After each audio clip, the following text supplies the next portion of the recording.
ห้ามเพลิงไว้อย่าให้มีควัน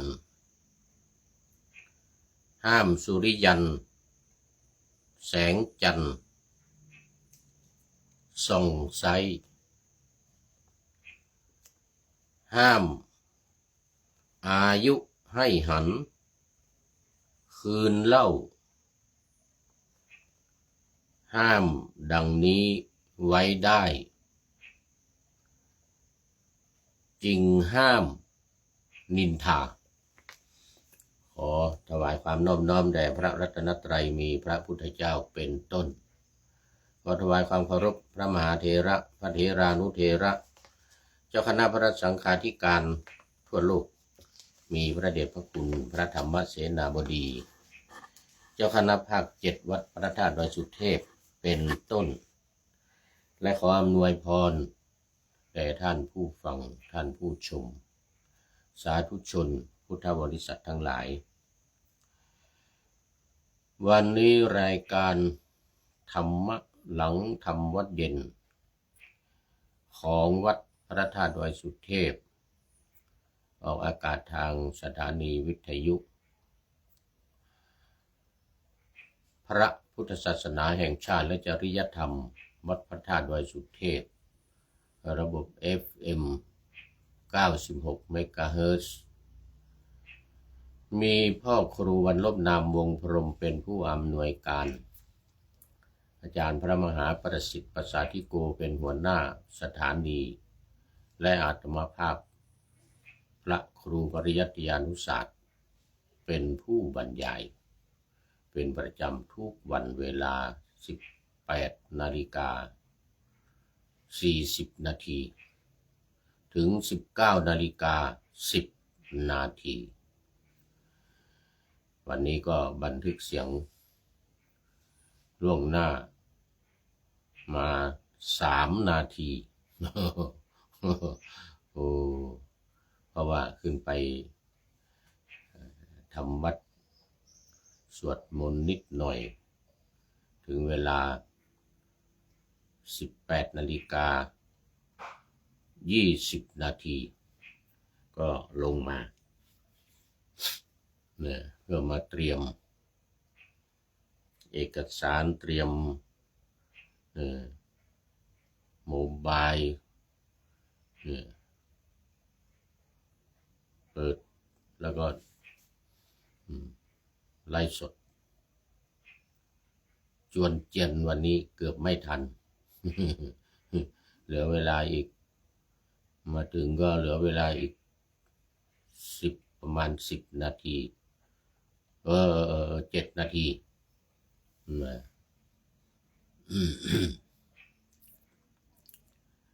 ก็ยังทันเวลา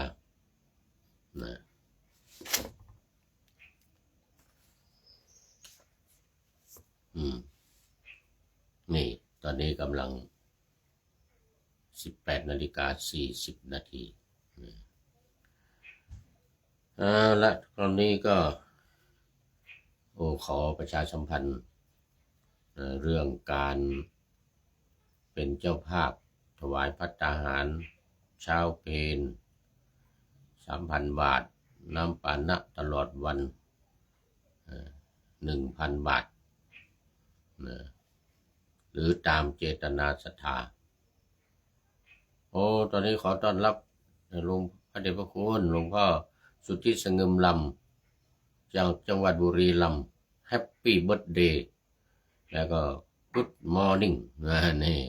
สาธุครับผมสาธุขอบคุณมากพร้อมกับหัวใจ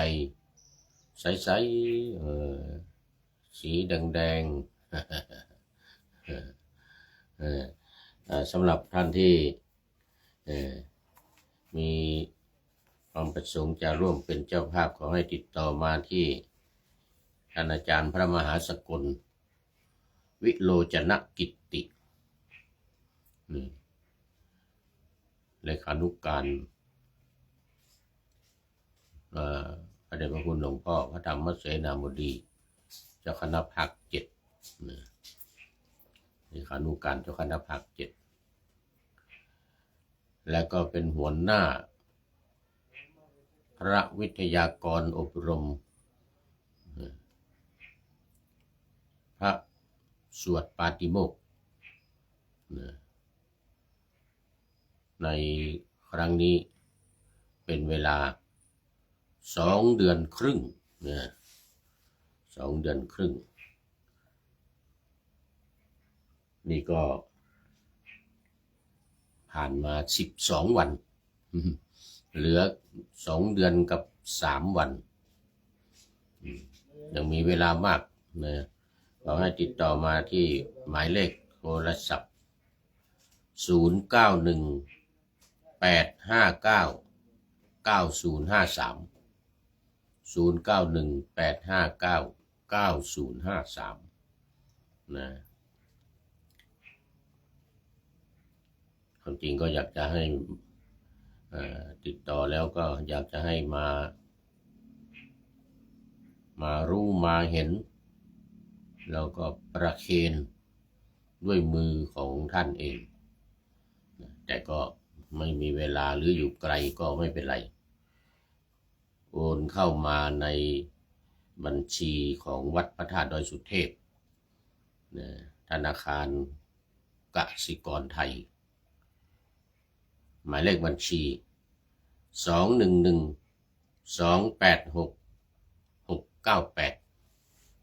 211286698ตามอัธยาศัยแล้วตอนนี้ก็เข้ามาสู่เนื้อหาสาระของธรรมะหลังธรรมวัดเย็นประจำวันนี้ซึ่งเป็นส่วนของวิปัสสนาสำหรับ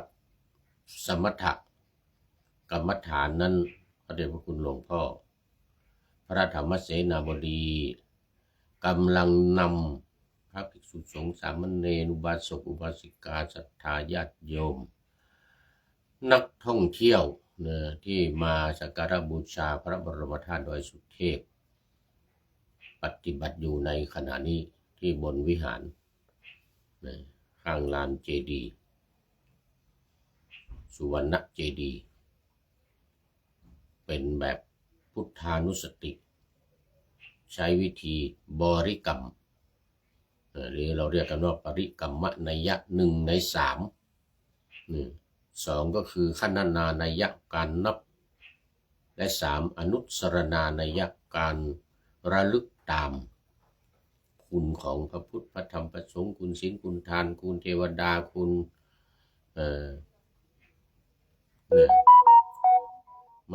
มรณสติความตายอะไรกายคตาสติแล้วลึกถึงร่างกายที่สกปรกนี่แล้วอานาปานสติระลึกตามลมเข้าลมออกลมหายใจเข้าลมหายใจออก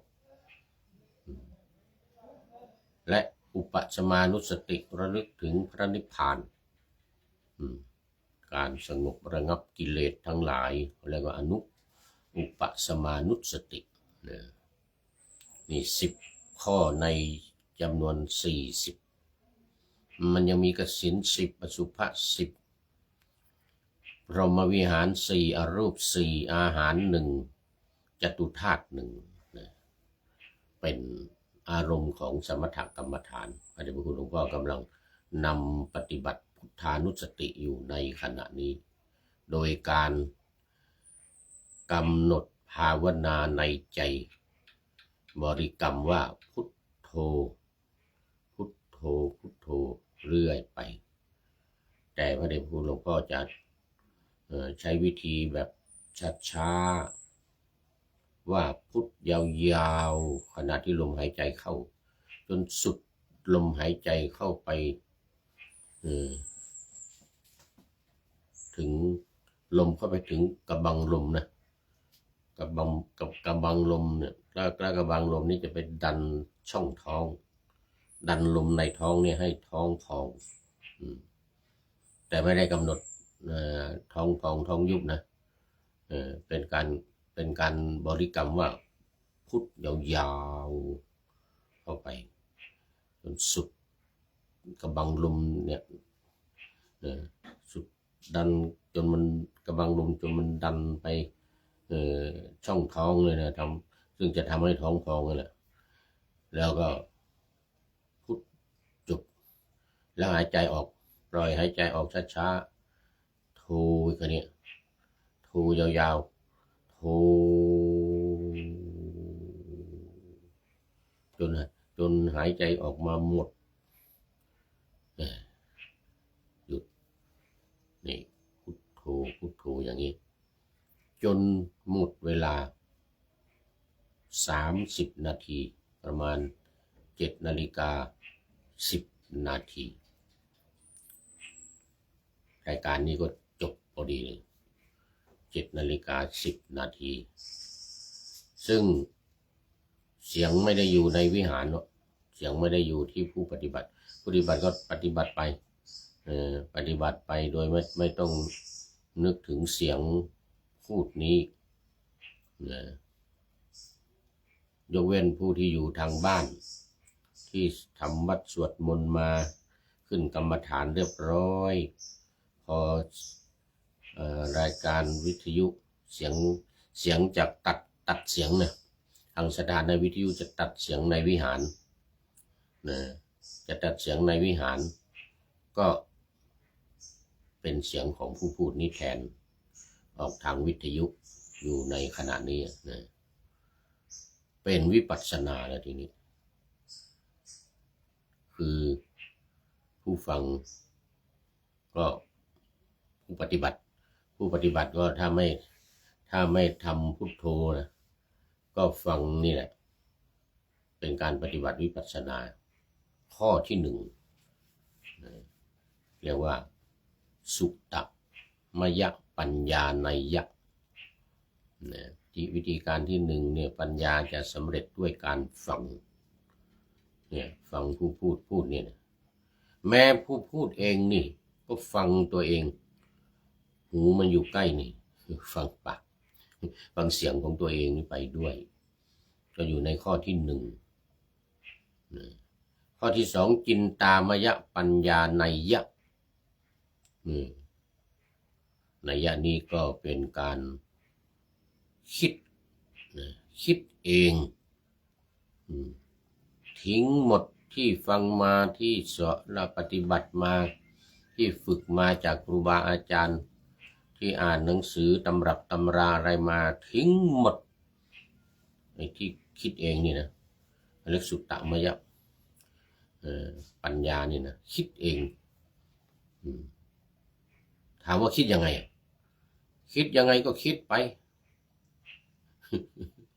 คิดเองเหมือนพระพุทธเจ้าตอนที่เลิกการปฏิบัติอย่างเคร่งครัดมานี่นะนั่งใต้ต้นโพตั้งจิตอธิษฐานว่าถ้าไม่บรรลุเป็นพระพุทธเจ้าจะไม่ลุกขึ้นจากที่นี่จากนั้นก็นั่งคิดเองนั่งคิดทิ้งหมดที่ครูบาอาจารย์อาลาละดาบทอุทกดาบทสอนมาไม่เอาสำหรับตำราใดที่เคยอ่านเคยปฏิบัติมาเนี่ยไม่เอาได้ยินได้ฟังใครพูดมาก็ตามทิ้งหมดนั่งคิดเอง6 โมงเย็นถึง4 ทุ่มได้แล้วอตีตังสยานได้ญาณได้ความรู้ย้อนไปข้างหลังว่าเราได้เกิดเป็นอะไรบ้างนะจนสุดท้ายเป็นพระเวสสันดรเลยนะตั้งแต่20 อสงไขยมานู่นเลยนะ20 อสงไขยแสนกับนี่นะนึกได้หมดเลยเรียกอตีตังสยานญาณที่รู้ในอดีตญาณที่รู้ในอดีตว่าเกิดเป็นอะไรบ้าง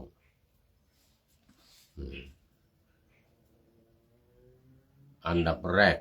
ก็เป็นกษัตรีเคยเล่าบ่อยๆแล้วก็ก่อน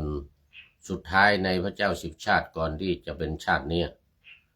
ก่อนที่จะเป็นชาติสิทธัตถะเป็นพระพุทธเจ้านี่นะพระเวสสันดรกันพระเวสสันดรทานกันให้ทานบำเพ็ญบารมีโดยการให้ทานพระเวสสันดรอย่างเงี้ยนะเนี่ยตั้งแต่แรกนู้นนะ20 อสงไขยนะตั้งแต่20 อสงไขยนะเป็นกษัตรีพี่ชายสละราชสมบัติ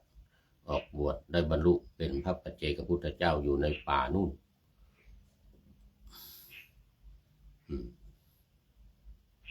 ตัวเองก็เป็นกษัตริย์แทนกษัตริย์ผู้หญิงเรียกกษัตรี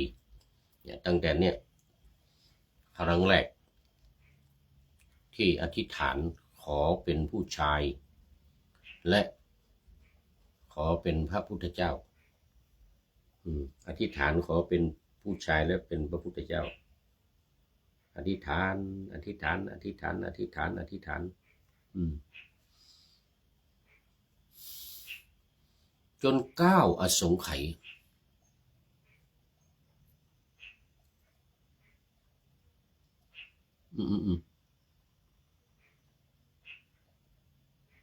7 ก่อน7 อสงไขยเนี่ยอสงไขยนี้นับไม่ได้นะ7 อสงไขยเนี่ยออกปากคืออธิษฐานในใจมาตลอด7 อสงไขย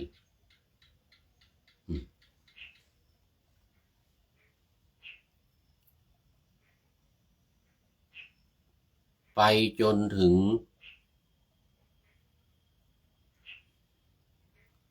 ออกปากหลังจาก7 อสงไขยนี้ก็ออกปากเวลาจะอธิษฐานก็พูดออกปากในช่วง7 อสงไขยแรกนั้นว่าในใจอธิษฐานในใจอธิษฐานในใจแล้วก็มาออกปากไปจนถึง16 อสงไขยจาก7เนี่ยออกปากตลอดเวลาอธิษฐานนะพูดด้วยขอให้ได้เป็นพระพุทธเจ้าในช่วง500 ชาติแรกนั้นขอให้เป็นผู้ชายพอครบ500 ชาตินี่นะก็ได้เพศเป็นผู้ชายพอได้เพศเป็นผู้ชายแล้วนี่ก็หลังจากนั้นมาก็ได้เป็นผู้ชายที่ยังไม่สมประกอบร่างกายสมบูรณ์แต่ใจยังอ่อนโยนเหมือนผู้หญิงแต่ไม่ใช่พวกบันดาไม่ใช่พวกกระเทยนะเป็นธรรมชาติเหมือนกับร่างเป็นผู้ชายแต่ใจเป็นผู้หญิงเนี่ยมันยังไม่เข้มแข็งอีก500 ชาติหลังจากนั้นมาก็มีความเข้มแข็งเป็นผู้ชายบริบูรณ์สมบูรณ์ทั้งจิตใจทั้งร่างกายร่างกายก็กำยำแข็งแรงแข็งขันนี่นะก็เต็มที่เลยทีนี้อธิษฐานพูดด้วยถ้าอยู่ใน7 อสงไขยนึกว่ายังไม่พูดอธิษฐานในใจอธิษฐานในใจจนถึง14 อสงไขยได้รับการพยากรณ์จากพระพุทธเจ้าทีปังกรว่าจะได้เป็นพระพุทธเจ้านามว่าโคตมะ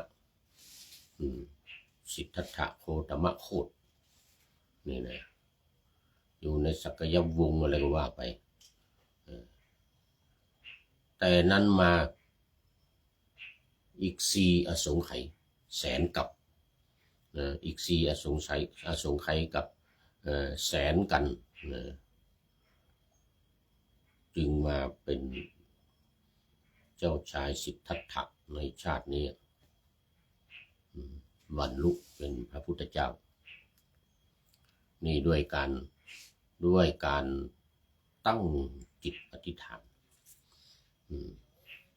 อตีตังสยานเนี่ยได้อตีตังสยานรู้ไปจนถึงชาติแรกที่เป็นกษัตรีมาจนถึงก กำลังนั่งอยู่เนี่ยใต้ต้นโพนี่กำลังนั่งอยู่ใต้ต้นโพเนี่ยมาจนถึงนี่เลยทีเดียวนั้น4 ทุ่มไปจนถึงตี 2ก็ได้จุตูปปาตยานคือรู้ว่าสัตว์ทั้งหลายตายแล้วไปเกิดที่ไหนตามกรรมของใครของมันตี 2ถึง6 โมงเช้าก็ได้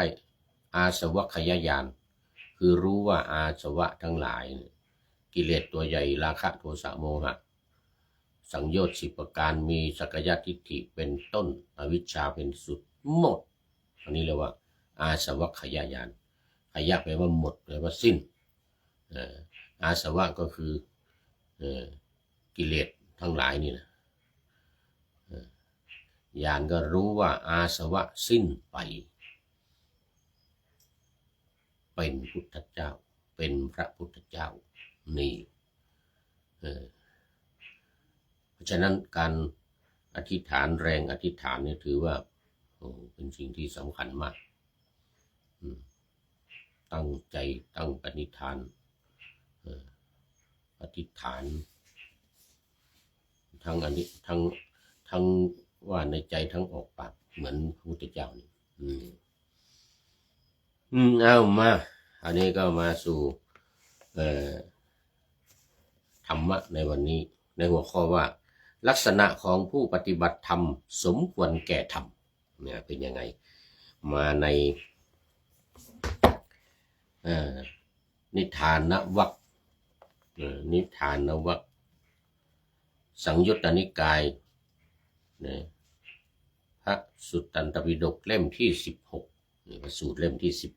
16สังยุตตนิกายนี่มี5 เล่มเริ่มจากเล่มที่15ไปถึง19นะสังยุตตนิกายหน้าที่22ข้อที่46ใจความว่าภิกษุถ้าภิกษุเป็นผู้ปฏิบัติเพื่อความเบื่อหน่ายเพื่อความคลายกำหนัดเพื่อความดับไม่เหลือแห่งชรามรณะควรจะกล่าวว่าภิกษุปฏิบัติธรรมสมควรแก่ธรรมนี่ก็หมายถึงว่าปฏิบัติเนี่ยเพื่อความเบื่อหน่ายเพื่อความคลายกำหนัดเพื่อความดับไม่เหลือแห่งปฏิจจสมุปบาทนั่นแหละตั้งแต่อวิชชาจนถึงชรามรณะเนี่ยตอนนี้ขอต้อนรับท่านอาจารย์ท่านอาจารย์สุรศักดิ์พรหมศรีกราบนมัสการพระอาจารย์เลยนะจากจันทบุรีบุรีรัมย์มาแล้วก็มาจันทบุรีภาคตะวันออกเฉียงเหนือแล้วก็มาภาคตะวันออกภาคกลางภาคใต้ยังไม่เห็นมานี่นะเมื่อวันก่อนทองเก้มาทีหนึ่งไม่ลอกไม่ดำจำนำไม่ได้มาบวชเป็นพระแล้วตอนนี้อยู่ที่จังหวัดชุมพรดูแลอาจารย์ที่ป่วยติดเตียงโมทนาสาธุเป็นอย่างยิ่งจากนครศรีธรรมราชนู่นทองเก๊ไม่ลอกไม่ดำจำนำไม่ได้เอานะนี่ท่านอาจารย์สุรศักดิ์เข้ามาก็ยังมีเวลาอยู่นี่นะลักษณะของผู้ปฏิบัติธรรมที่ว่าปฏิบัติธรรมสมควรแก่ธรรมนะเรียกว่าธรรมานุธรรมปฏิบัติปฏิบัติธรรมสมควรแก่ธรรมเนี่ยคือปฏิบัติอย่างนี้นะปฏิบัติเพื่อความเบื่อหน่ายเพื่อความคลายกำหนัดเพื่อดับสายดับนะปฏิจจสมุปบาทสายดับตั้งแต่วิชชาไปจนถึงมรณะอันนี้เรียกว่าสายดับถ้าสายเกิดก็อวิชชาเกิด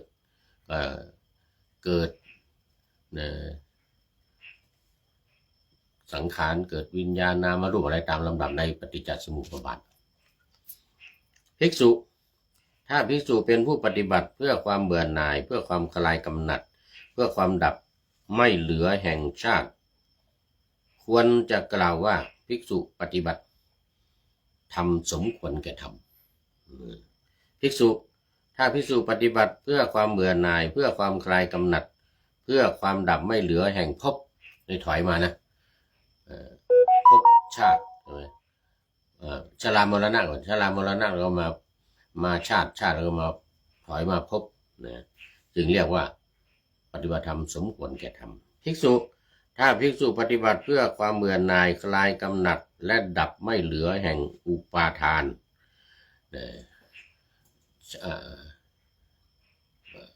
ชาติภพแล้วก็อุปาทานถอยมาจึงถือว่าปฏิบัติธรรมสมควรแก่ธรรมภิกษุถ้าภิกษุเป็นผู้ปฏิบัติเพื่อความเบื่อหน่ายเพื่อความคลายกำหนัดเพื่อความดับไม่เหลือแห่งตัณหาถอยมาเรื่อยๆเลยอุปาทานแล้วก็ตัณหาถอยมาถือว่าปฏิบัติสมควรแก่ธรรมภิกษุถ้าปฏิบัติเพื่อความเบื่อหน่ายคลายกำหนัดดับไม่เหลือแห่งเวทนาควรกล่าวว่าภิกษุปฏิบัติธรรมสมควรแก่ธรรมถอยมาอีกจากเวทนาก็มาผัสสะจากผัสสะก็มาสลายตนะสลายตนะก็มานามรูปก็ถอยมาวิญญาณก็ถอยมาสังขารก็ถอยมาอวิชชาสุดท้ายภิกษุถ้าภิกษุเป็นผู้ปฏิบัติเพื่อความเบื่อหน่ายเพื่อความคลายกำหนัดเพื่อความดับไม่เหลือแห่งอวิชชาควรกล่าวว่าภิกษุปฏิบัติธรรมสมควรแก่ธรรมหรือจะเรียงตั้งแต่อวิชชาไปก็ได้เพื่อดับอวิชชาเพื่อดับสังขารจากสังขารเพื่อดับวิญญาณสลายตนะผัสสะเวทนาตัณหาอุปาทานภพชาติชรามรณะอย่างนี้ไปอนุโลมเขาเรียกว่าอนุโลมเมื่อกี้นี้ปฏิโลมถอยนุ่นจากชรามรณะมาจนถึงอวิชชาอย่างเงี้ยเรียกว่าปฏิบัติธรรมสมควรแก่ธรรมนะโอ้ท่านอาจารย์สุรศักดิ์พรหมศรีก็เป็นท่านสุดท้ายเข้ามาสู่ในรายการในวันนี้หมดเวลาพอดีโมทนาเป็นอย่างยิ่งนะมาดูก็วันนี้ข้อคิดท้ายรายการวันนี้ได้จากผู้ใดเนาะเนี่ยได้จากผู้ใดเนาะแล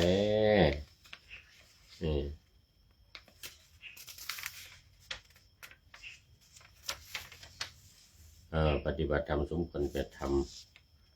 นะ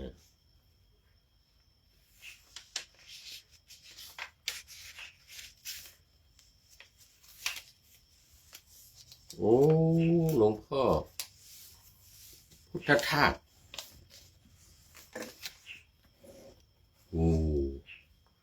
ได้แก่พระเดชพระคุณ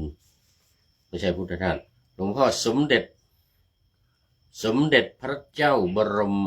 มวงศ์เธอกรมพระยาเดชาดิศรกรมพระยาเดชาดิศรในพระเจ้าพระบรมวงศ์เธอนะกรมพระยาเดชาดิศรเขียนไว้ว่าห้ามเพลิงไว้อย่าให้มีควันอันนี้เป็นโครงสี่สุภาพเลยห้ามเพลิงไว้อย่าให้มีควันห้ามสุรีแสงจันทร์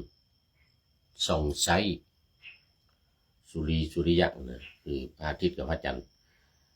ห้ามอายุให้หันคืนเล่าอายุของเราเนี่ยจาก80 90หรือ20 30ให้ถอยมาเป็น30 29 28 27 25อย่างนี้นะถอยหลังห้ามอายุนึงไม่ให้ไปข้างหน้าให้ถอยหลังอย่างนี้นะห้ามอายุให้หันคืนเล่าห้ามดังนี้ไว้ได้จริงห้ามนินทาถ้าห้ามพระอาทิตย์ไม่ถอยหันหลังกลับมาห้ามพระอาทิตย์ห้ามพระจันทร์ไม่ให้ส่องแสง ห้ามเพลิงที่มันลุกโชนอยู่เนี่ยนะไม่ให้มันมีควันเนี่ยนะถ้าห้ามได้ก็จึงไปห้ามคนนินทาเพราะฉะนั้นการนินทานี่ก็ห้ามไม่ได้เหมือนกันคนมันจะนินทามันก็นินทานะไปห้ามไม่ได้ไม่มีทางเพราะนั้นก็อย่าไปถือการนินทาการสรรเสริญอะไรต่างๆปล่อยไปตามธรรมชาติขอบคุณสมเด็จพระเจ้าบรมวงศ์เธอกรมพระยาเดชาดิศรไว้ณที่นี้เป็นอย่างยิ่งขออำลาพรากจากผู้ชมฟังที่เดินยืนนั่งนอนฟังทั้งหลายขอให้มีความสุขใจและกายสดชื่นสบายไปตลอดกาลนำเอาธรรมะไปปฏิบัติเพื่อให้กำจัดทุกข์ใหญ่ภัยพานพ้นเกิดตายในวัฏสงสารบรรลุนิพพานทุกท่านกันเทอญขอเจริญพร